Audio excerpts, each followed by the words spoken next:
देखिए हम लोग कल पढ़ रहे थे इम्प्योर सब्सटेंसेस के बारे में, मिक्सचर्स बोल सकते हैं।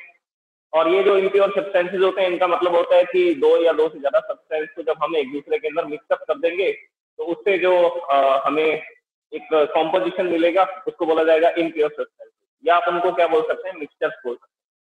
और ये जो मिक्सचर्स थे ये 2 टाइप के थे। ये जो मिक्सचर्स थे ये 2 तरह के थे।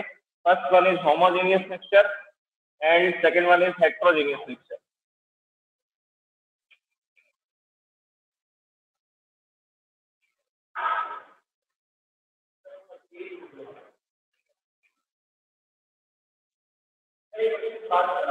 अब हम इनके टाइप्स की बात करेंगे। होमोजेनियस मिक्सचर के अंदर आते हैं true solution and heterogeneous are of 2 types.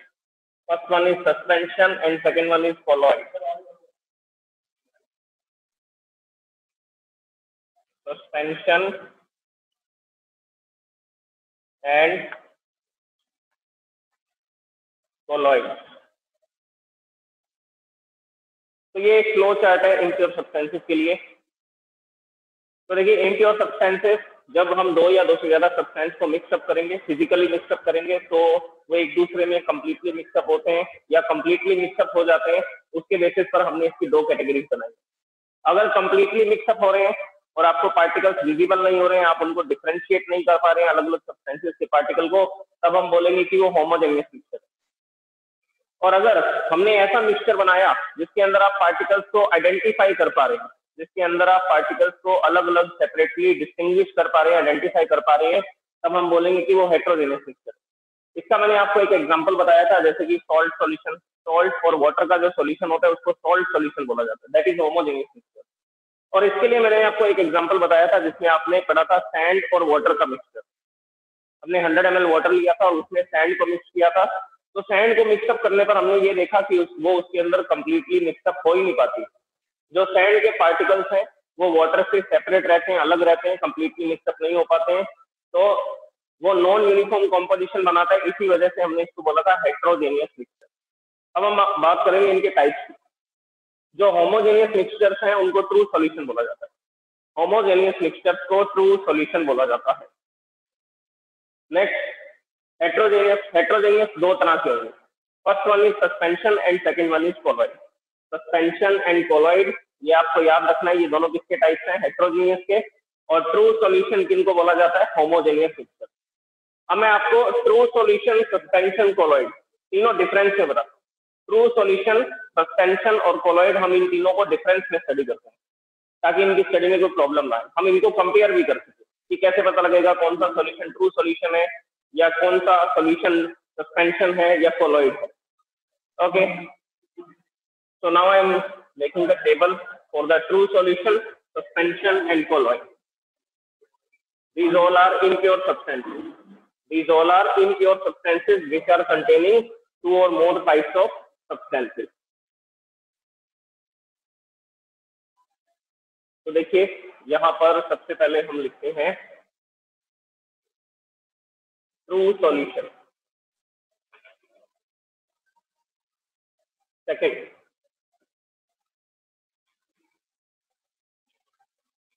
Suspension and third one is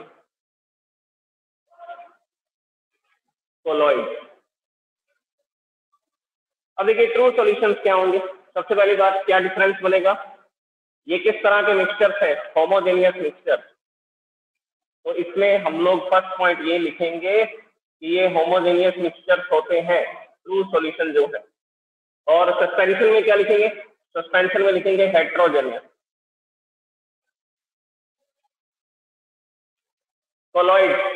colloid जो है वो भी किसके अंदर आएंगे, वो भी किस तरह के मिक्सचर्स हैं। Sorry, it is the first point of all the types of the impure substances. It is also heterogeneous. अब इसमें सेकंड पॉइंट भी ऐड कर सकते हैं। अगर ये होमोजेनियस है तो क्या बोलेंगे, इसका कॉम्पोजिशन कैसा होगा, यूनिफॉर्म कॉम्पोजिशन। इसका होगा नॉन यूनिफॉर्म कॉम्पोजिशन। लेकिन इसके कॉम्पोजिशन में प्रॉब्लम आएगी, इसका कॉम्पोजिशन यूनिफॉर्म होता है। ये हेट्रोजेनियस है, इम्प्योर सब्सटेंस के अंदर आता है, हेट्रोजीनियस है, कंप्लीटली मिक्सअप नहीं होते हैं सब्सटेंस, लेकिन फिर भी इसका कॉम्पोजिशन यूनिफॉर्म कॉम्पोजिशन के अंदर आता है। वो हम अभी डिस्कस करेंगे कि ऐसा क्यों होगा। अभी देखिए इसका सेकंड पॉइंट वाले, सेकंड पॉइंट हम पार्टिकल्स के बारे में बात करें। इन सॉल्यूशंस के अंदर the size of the solute particle, solute वो सब्सटेंस होता है जिसको सॉल्वेंट में मिक्स किया जाता है। The size of the solute particle, या हम ऐसा लिख सकते हैं the size of the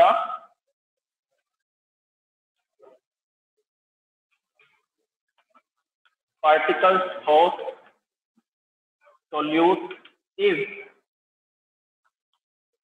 less than 1 nanometer. 1 nanometer से भी छोटे पार्टिकल्स होते हैं। अब ये नैनोमीटर क्या होता है? तो सबसे पहले कुछ यूनिट के बारे में देखिए। मैं यहाँ पर लिखता हूँ यूनिट, क्या क्या यूनिट हो सकती हैं।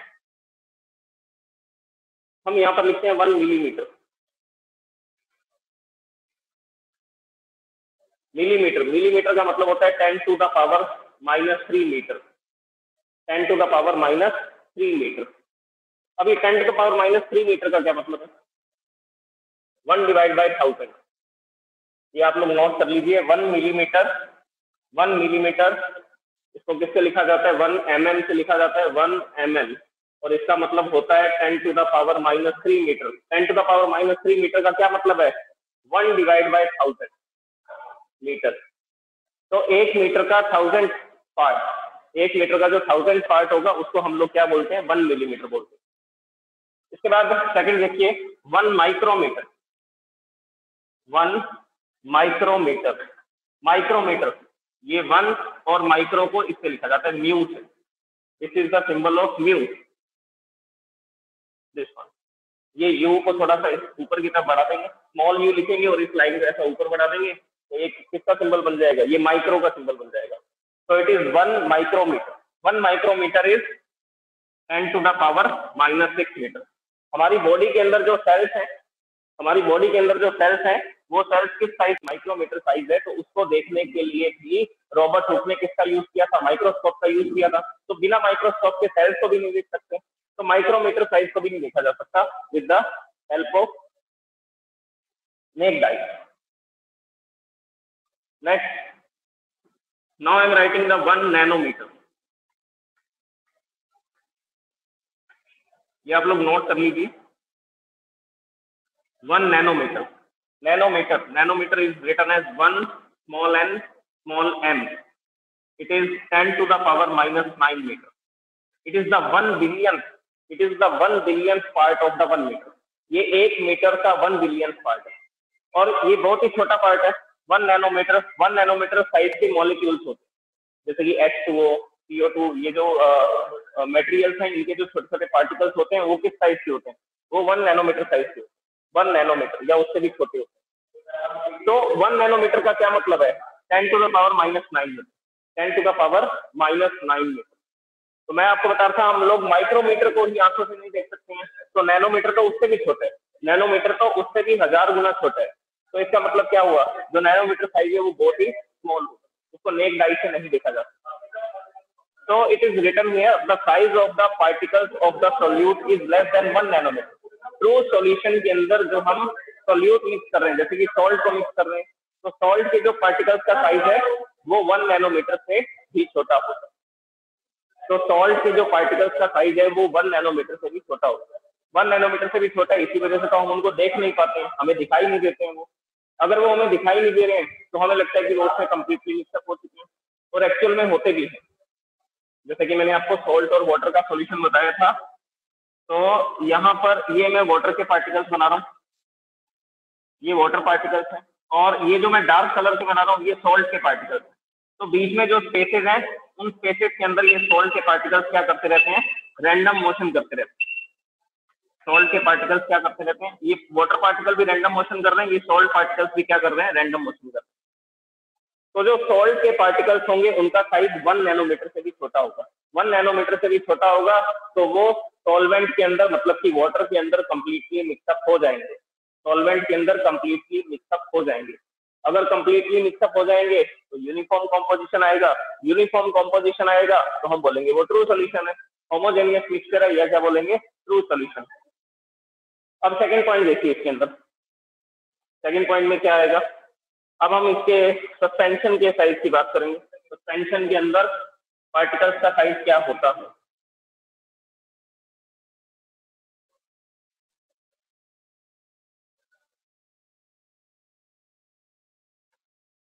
Now I am writing the second point in the suspension. The size of the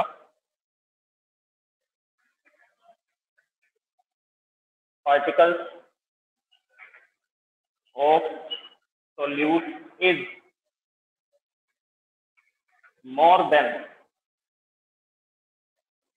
100 nanometer. Is more than 100 nanometer. And now I am writing the size of the solute particles of the colloid.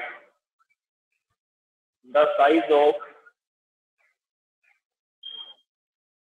particles of solute is between 1 nanometer to 100 nanometer. तो देखिए इसमें solute के particles 1 nanometer से भी छोटे हैं, इसमें solute के पार्टिकल्स 100 नैनोमीटर से बड़े हैं। It is written here more than 100 nanometer. तो पार्टिकल का साइज बड़ा है। अगर पार्टिकल का साइज बड़ा है तो सैंड के पार्टिकल इसी वजह से तो हमें दिखाई देते हैं वाटर के अंदर। अब जैसे ही मैं वाटर के अंदर सैंड को मिक्स करता हूँ तो वो उसके अंदर कंप्लीटली मिक्सअप नहीं होती। जैसे कि ये वाटर था, इस वाटर के अंदर हमने सैंड को डाला तो आपको सैंड के पार्टिकल्स इसके अंदर दिखाई देते हैं।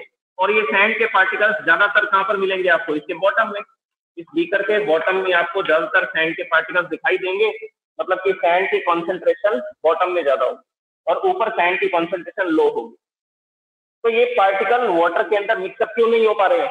उसका रीजन ये है कि उनका साइज 100 नैनोमीटर से ज्यादा। पार्टिकल का जो साइज है वो बड़ा है, पार्टिकल्स का जो साइज है वो कैसा है, वो बड़ा है और वो उसके अंदर कंप्लीटली मिक्सअप नहीं हो पाते हैं और वो हैवी होने के कारण बॉटम के अंदर नीचे की तरफ चले जाते हैं।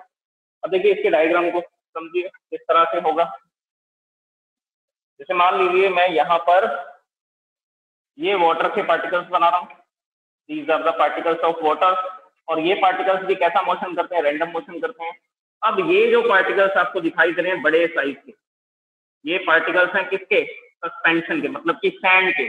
जो हमने मिट्टी डाली है वो एक सॉल्यूट है जो कि वाटर के अंदर क्या नहीं हो पा रहा है, मिक्सअप नहीं हो पा रहा है। और ज्यादातर पार्टिकल्स जो हैं वो आपको कहाँ पर मिलेंगे, ज्यादातर पार्टिकल्स आपको बॉटम में मिलेंगे। तो सस्पेंशन के अंदर पार्टिकल्स का साइज, सॉल्यूट के पार्टिकल्स का साइज बड़ा होता है, 100 नैनोमीटर से भी ज्यादा होता है, इसीलिए वो इसके अंदर मिक्सअप नहीं हो पाते हैं और हैवी होने के कारण, साइज बड़ा होने के कारण बॉटम में नीचे इकट्ठे होने शुरू हो जाते हैं। तो इसी वजह से सस्पेंशन जो है वो यूनिफॉर्म कॉम्पोजिशन नहीं बना पाता। जो सस्पेंशन है वो यूनिफॉर्म कॉम्पोजिशन नहीं बना पाता। यूनिफॉर्म कॉम्पोजिशन क्यों नहीं बना पा रहा? अब आपके कारण पूछे तो क्या बताएंगे? कारण आप ये बताएंगे क्योंकि सॉल्यूट के जो पार्टिकल्स का साइज है वो 100 नैनोमीटर से ज्यादा है। 100 नैनोमीटर से ज्यादा होने की वजह से वो इसमें कंप्लीटली मिक्सअप ही नहीं होता। जैसे कि सैंड के पार्टिकल वाटर में मिक्सअप नहीं होते और हैवी होने के कारण ये पार्टिकल्स बॉटम में इकट्ठे होने शुरू हो जाते हैं। तो हाई कॉन्सेंट्रेशन नीचे रहती है और ऊपर सैंड की कॉन्सेंट्रेशन लो रहती है। इस वजह से नॉन यूनिफॉर्म कॉम्पोजिशन बनता है सस्पेंशन के अंदर। इस वजह से नॉन यूनिफॉर्म कॉम्पोजिशन क्रिएट होता है सस्पेंशन। तो ये था सस्पेंशन के लिए। कोलॉइड, कोलॉइड में सॉल्यूट पार्टिकल्स का साइज कहां से कहां तक होता है? 1 नैनोमीटर से 100 नैनोमीटर के बीच में होता है। इसमें क्या लिखा गया था? Less than 1 nanometer. इसमें पार्टिकल्स का साइज 1 नैनोमीटर से भी कम है और इसमें पार्टिकल्स का साइज 100 नैनोमीटर से भी ज्यादा है। लेकिन कोलॉइड के जो पार्टिकल्स होते हैं उनका साइज 1 नैनोमीटर से 100 नैनोमीटर के बीच में होता है। 1 नैनोमीटर से 100 नैनोमीटर के बीच में रहेगा। अब जैसे कि मिल्क होते हैं, मिल्क के अंदर लिक्विड इन लिक्विड का सॉल्यूशन है, लिक्विड इन लिक्विड का सॉल्यूशन।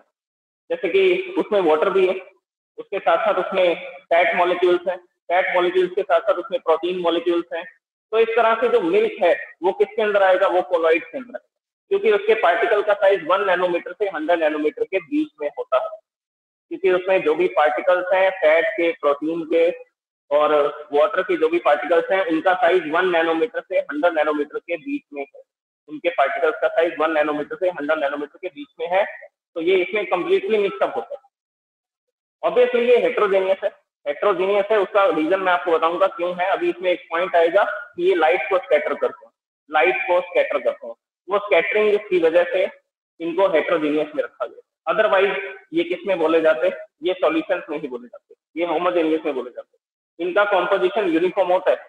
अब मिल्क जो है उसका कॉम्पोजिशन यूनिफॉर्म होता है। ऐसा नहीं है कि मिल्क नीचे से बॉटम से ज्यादा गाढ़ा होगा और ऊपर से पतला दिखाई देगा, नो, वो कंप्लीटली मिक्सअप रहता है, यूनिफॉर्म कॉम्पोजिशन दिखाता है। तो इसको होमोजेनियस में काउंट किया जाना चाहिए था, लेकिन इसको हेट्रोजेनियस में लिखा जा रहा है, वो एक पॉइंट की वजह से लिखा जा रहा है। वो पॉइंट हम आगे डिस्कस करेंगे अभी।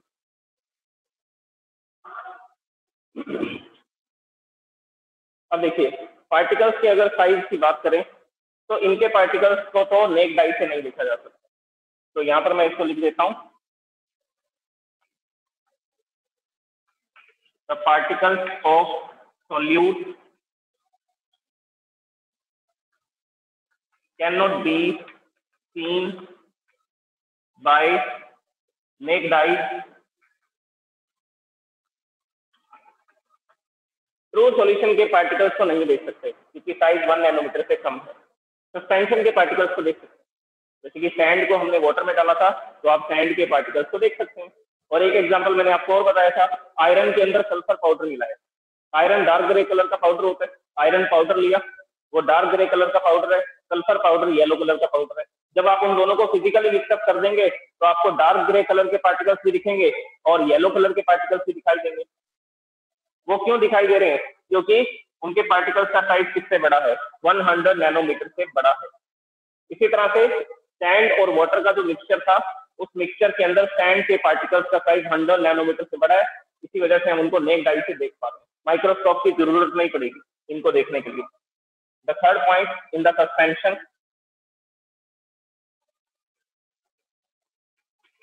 The particles of solute can be seen by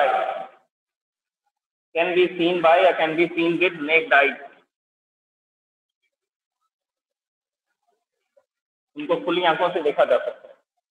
next colloid के पार्टिकल्स को नहीं देख सकते क्योंकि वो 100 नैनोमीटर से छोटे हैं और 1 नैनोमीटर से बड़े हैं।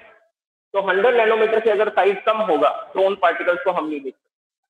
तो यहां पर लिखा जाएगा the particles of solute cannot be seen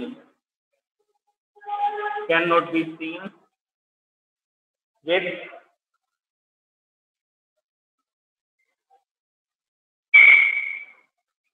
naked eye।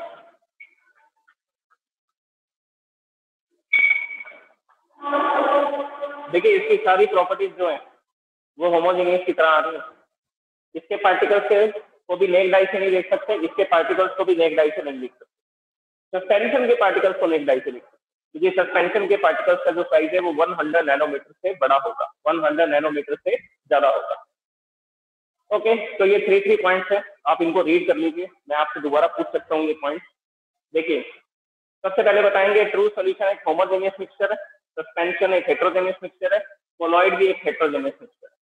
इसमें पार्टिकल्स का साइज 1 नैनोमीटर से छोटा होता है, इसमें पार्टिकल्स का साइज 100 नैनोमीटर से बड़ा होता है, इसमें पार्टिकल्स का साइज 1 नैनोमीटर से 100 नैनोमीटर के बीच में होता है। इसमें पार्टिकल्स का कौन से पार्टिकल्स? Solute particles. सॉल्वेंट के पार्टिकल्स की बात नहीं कर रहे हम, इसके पार्टिकल्स की बात कर रहे हैं, सॉल्यूट पार्टिकल्स की बात कर रहे हैं। तो सॉल्यूट पार्टिकल्स का साइज 1 नैनोमीटर से 100 नैनोमीटर के बीच में होता है। नेक्स्ट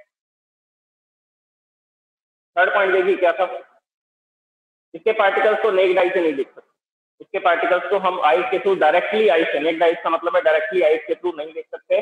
आपको इसके लिए ऑप्टिकल इंस्ट्रूमेंट की जरूरत पड़ेगी। ऑप्टिकल इंस्ट्रूमेंट कौन सा? माइक्रोस्कोप। माइक्रोस्कोप लेकर के आइए और इसके पार्टिकल्स को देखिए। नेक्स्ट इसके पार्टिकल्स को नेक्ड आई से देखा जा सकता है, डायरेक्टली आप आइज से इसके पार्टिकल्स को देख सकते हैं, जैसे कि सैंड के पार्टिकल्स। नेक्स्ट इसके पार्टिकल्स को नेक्ड आई से नहीं देख सकते, क्यों नहीं देख सकते? क्योंकि पार्टिकल का साइज 100 नैनोमीटर से छोटा है, क्योंकि पार्टिकल्स का साइज 100 नैनोमीटर से क्या है? छोटा है, स्मॉल है, इस वजह से हम उनको नहीं देख सकते। अब मैं फोर्थ पॉइंट लिख रहा हूँ। ये फोर्थ पॉइंट हमें बताएगा कि यूनिफॉर्म कॉम्पोजिशन होगा या नॉन यूनिफॉर्म कॉम्पोजिशन होगा। So now I am writing the fourth point. Fourth point, they are stable. Short में लिख रहा हूँ मैं, ये स्टेबल सॉल्यूशन है।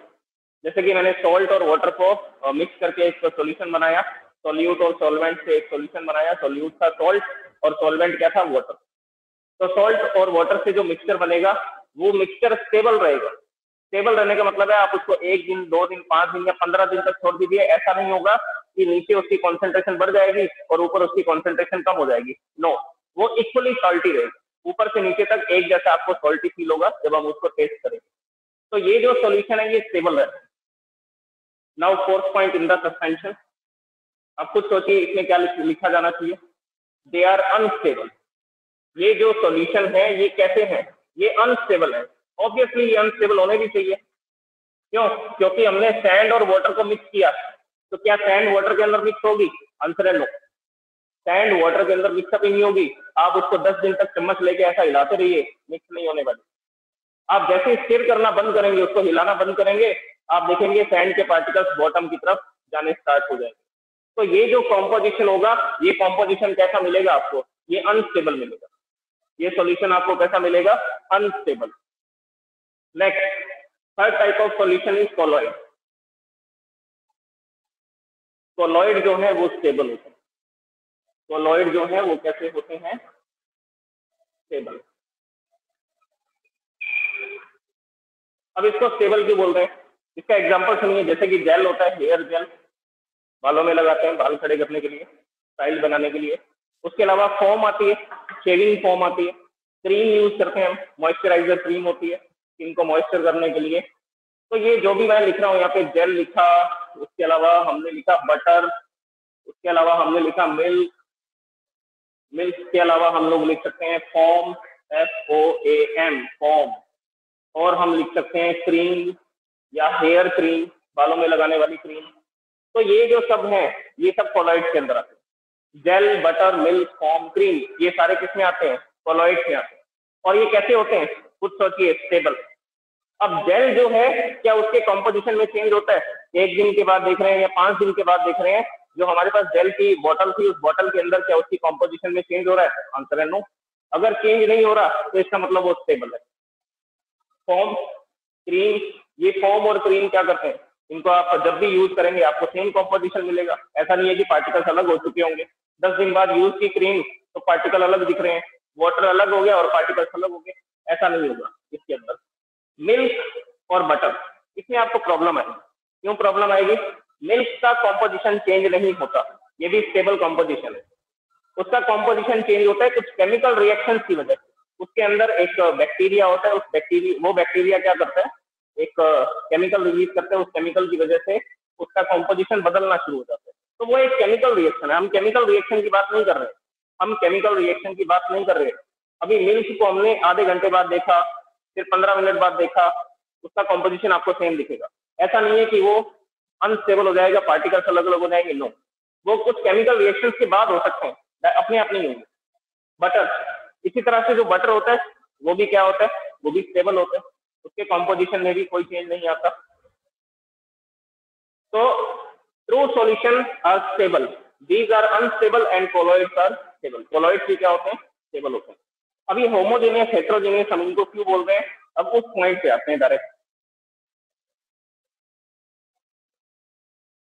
4 मिनट बाकी हैं, तो ये 5th पॉइंट तो मैं आपको बता ही दूंगा इन 4 मिनट के अंदर। बाकी जो रह जाएंगे वो कल पढ़ लेंगे।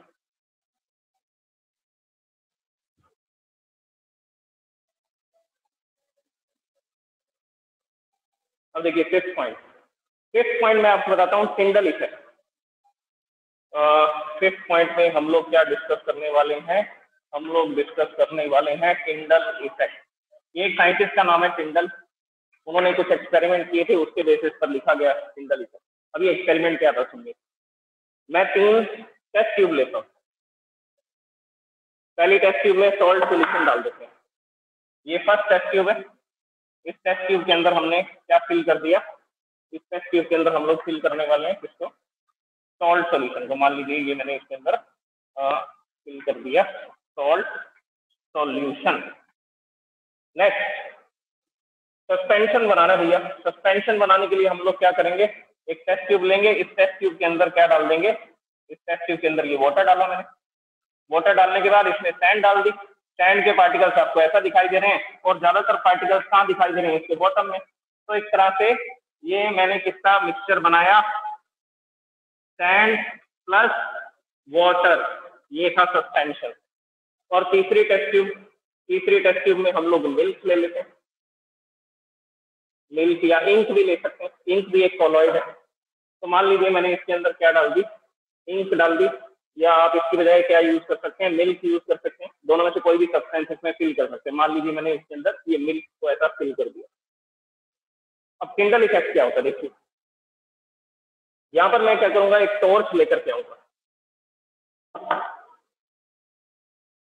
थोड़ी बड़ी करते हैं। ये इसके अंदर मैंने सॉल्ट सॉल्यूशन फिल किया, ट्रांसपेरेंट सॉल्यूशन है, कुछ भी पता नहीं लग रहा, सारा सॉल्यूशन एक जैसा दिखाई दे रहा है, स्टेबल दिखाई दे रहा है। अब यहाँ पर हमने लगाई एक टॉर्च, ये हमने ऐसा टॉर्च लगा दी। ये टॉर्च का स्विच है। स्विच को जैसे ही ऑन करेंगे तो आपको यहाँ पर लाइट दिखाई दे रही है, ये यहाँ पर आपको लाइट दिखाई दे रही है। इस टेस्ट ट्यूब के अंदर आपको लाइट नहीं दिख रही, और यहाँ से भी आपको लाइट की रेज दिखाई दे रही है। तो लाइट रेज जो है वो टेस्ट ट्यूब के अंदर नहीं दिख रही। इसका मतलब इसके पार्टिकल इतने छोटे हैं कि वो लाइट को स्कैटर नहीं कर पा रहे, लाइट को फैला नहीं पा रहे। अगर लाइट को फैला नहीं पा रहे तो हम बोलेंगे it does not show Tyndall effect, ये टिंडल इफेक्ट को शो नहीं करता। टिंडल इफेक्ट का मतलब है जो पार्टिकल्स लाइट को स्कैटर कर देंगे, फैला देंगे। अगर स्कैटर कर पा रहे हैं तो टिंडल इफेक्ट शो करेगा, अगर स्कैटर नहीं कर पा रहे हैं तो टिंडल इफेक्ट शो नहीं करेगा। तो true solution Tyndall effect show नहीं करता। तो इसमें हम लोग लिख देंगे does not show Tyndall effect because it does not scatter the beam of light. ये लाइट की जो बीम आ रही है उसको स्कैटर नहीं कर पा रहे। इसमें देखिए क्या होगा, अगर मैं यहाँ पर एक टॉर्च लगाता हूँ और ये टॉर्च लगा करके इसको ऑन करते हैं, ऑन करने पर आपको यहाँ भी लाइट दिखाई देगी और इस सॉल्यूशन के अंदर भी आपको इस तरह से लाइट दिखाई देगी, यहाँ पर भी लाइट दिखेगी। तो इस टेस्ट ट्यूब के अंदर ये जो भी मटेरियल था ये आपको चमकता हुआ दिख रहा है, ये आपको चमकता हुआ दिख रहा है, ब्राइट दिख रहा है। इसका मतलब ये कौन सा इफेक्ट शो कर रहा है, ये टिंडल इफेक्ट शो कर रहा है। अगर ये टिंडल इफेक्ट शो कर रहा है तो इसका मतलब हेट्रोजीनियस मिक्सचर, इसका मतलब है हेट्रोजीनियस मिक्सचर है। कोलॉइड के साथ भी ऐसा होगा। जब हम यहाँ पर टॉर्च लगाएंगे, टॉर्च लगा करके जैसे ही इसको ऑन करेंगे तो यहाँ पर आपको बीम ऑफ लाइट दिखाई देगी। इसके साथ साथ इस सॉल्यूशन के अंदर में आपको ब्राइटनेस दिखाई देगी, चमक दिखाई देगी, और यहाँ पर भी आपको लाइट दिखाई देगी। तो ये भी क्या शो करेगा, ये भी टिंडल इफेक्ट शो करेगा। तो जो टिंडल इफेक्ट शो करते हैं वो हेट्रोजीनियस, ये टिंडल इफेक्ट शो नहीं कर रहा क्योंकि लाइट हमें यहाँ दिखाई दे रही है और यहाँ दिखाई दे रही है, लेकिन इस टेस्ट ट्यूब के अंदर जो भी सॉल्यूशन है उसमें कोई लाइट नहीं दिखाई दे रही। इसका मतलब ये टिंडल इफेक्ट शो नहीं कर रहा। इसमें यहाँ पर लाइट दिखाई दे रही है, टेस्ट ट्यूब के अंदर जो भी मटेरियल है वो चमकता हुआ दिख रहा है, वो लाइट को स्कैटर कर रहा है, फैला रहा है। स्कैटर, स्कैटर वर्ड में बार बार यूज कर रहा हूँ। स्कैटर का मतलब होता है फैलाना, SCATTER, स्कैटर, ये लाइट को फैला रहा है। इसके बाद ये कोलॉइड, कोलॉइड के अंदर भी